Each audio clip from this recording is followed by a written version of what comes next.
नमस्कार, मैं अमृता। जैसे कि उस दिन आपको बताई थी कि अगले वीडियो में हम पार्ट 2 घी, गुड़ और शहद देने वाले वृक्ष के बारे में चर्चा करेंगे।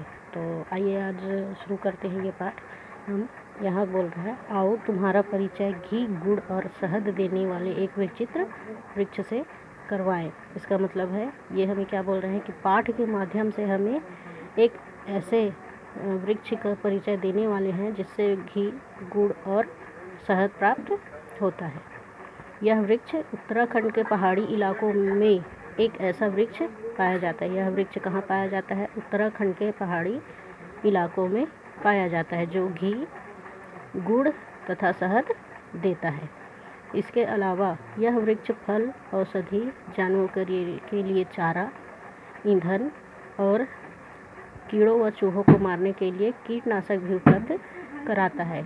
यह वृक्ष कैसा है? जो हमें घी, गुड़ और शहद के साथ साथ औषधि भी देता है, जानवरों के लिए चारा भी देता है, ईंधन भी, और कीड़े एवं चूहों को मारने के लिए एक कीटनाशक दवा भी उपलब्ध कराता है। इस पेड़ों के बीजों से घी की तरह का इतना तैलीय पदार्थ निकलता है। इस पेड़ से क्या है? घी जैसा एक तैलीय पदार्थ निकलता है कि एक अंग्रेज ने इसका नाम ही घी वाला वृक्ष इंडियन बटर ट्री रख दिया। इसमें से इतना तैलीय पदार्थ निकलता है, इसलिए इसका नाम एक अंग्रेज ने इंडियन बटर ट्री रख दिया। इंडियन बटर ट्री रख दिया। स्थानीय लोग इन्हें चिउरा वृक्ष कहते हैं। अंग्रेज ने इसका नाम क्या लिखा है? इंडियन बटर ट्री, और गांव के जो स्थानीय लोग हैं उसे कहते हैं चिउरा वृक्ष।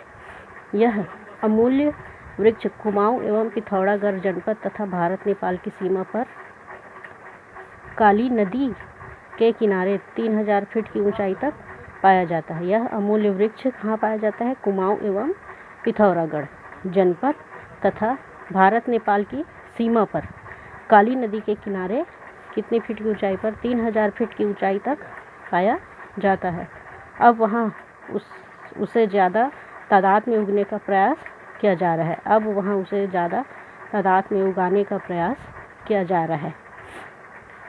यह वृक्ष वहाँ की जलवायु में ही पनपता है। यह वृक्ष ऐसा है जो कि वहाँ कुमाऊं एवं पिथौरागढ़ की जलवायु में ही पनपता है। अतः वहाँ के लोग के लिए यह कल्प वृक्ष के समान है। वहीं की जलवायु में पनपता है, इसलिए वहाँ के लोगों के समान यह वृक्ष, वहाँ के लोगों के लिए यह वृक्ष कल्प वृक्ष के जैसा है। उन इलाकों में लोगों के लिए घी का यही एकमात्र साधन है। जैसे हमारे यहाँ दूध से, दही से घी निकाला जाता है, पर वो वहाँ के जो स्थानीय लोग हैं उनके घी का साधन क्या है? यह चिउरा वृक्ष ही उनके घी निकालने का साधन है।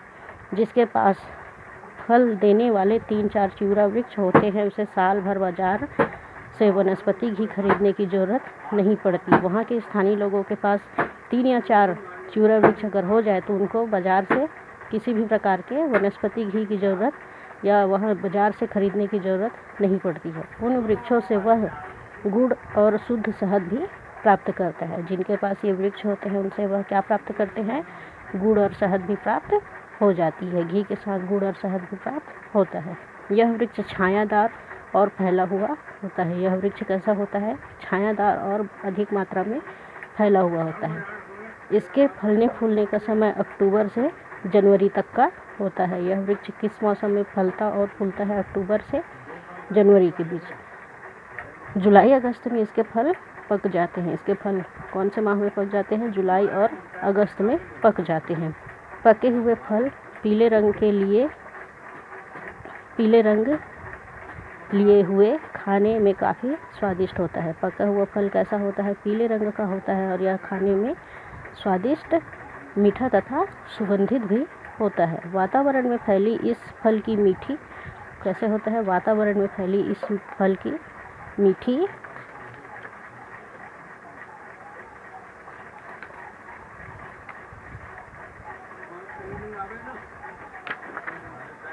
वातावरण में फैली इस फल की मीठी महक से ही मालूम पड़ जाता है कि चिउरा पकने वाला है। फल कैसा है? इसकी सुगंध से फैलने वाली महक से सभी लोग जान जाते हैं कि फल पकने वाला है। गांव के लोग इन फलों को बड़े चाव से खाते हैं। गांव के लोग जो हैं, वहाँ के स्थानीय लोग जो हैं, इन फलों को बड़े चाव से खाते हैं और एक भी बीज फेंकते नहीं हैं। फल को खाने के बाद हम लोग अक्सर बीज फेंक दिया करते हैं, पर इस वृक्ष का बीज को उन लोग नहीं फेंकते हैं। इस वृक्ष पर फल काफ़ी होते हैं। इस वृक्ष पर जो फल है वह काफ़ी होते हैं। पके फलों से बीज को आसानी से इकट्ठा करने के लिए वे कभी कभी बंदरों एवं लंगूरों को वृक्षों से फल खाने देते हैं। उनको बीज इकट्ठा करना रहता है, इसके लिए वे बंदर और लंगूरों को भी फल खाने के लिए दे देते हैं। बंदर फलों के बाहरी भाग को खाकर बीजों को फेंक देते हैं, जिन्हें ज़मीन से बीनकर इकट्ठा कर लिया जाता है। बंदर और लंगूर क्या है, फल को बाहर से खा लेते हैं और उनका बीज फेंक देते हैं, जिसे स्थानीय लोग इकट्ठा कर लेते हैं। एक वृक्ष से करीब 1-1.5 क्विंटल तक बीज प्रति वर्ष मिल जाते हैं। एक वृक्ष से कितने मिलते हैं? 1-1.5 प्रति वर्ष 1 से 1.5 क्विंटल तक के बीज प्राप्त हो जाते हैं। ये आज का एक इतना ही बताना चाहूँगी। वीडियो बहुत लंबा नहीं करना चाहती ताकि समझ में ना आए, तो आप लोग देखिए, सपोर्ट कीजिए, सब्सक्राइब कीजिए, बेल आइकन को प्रेस कीजिए, बच्चों को दिखाइए और अधिक मात्रा में शेयर कीजिए। धन्यवाद।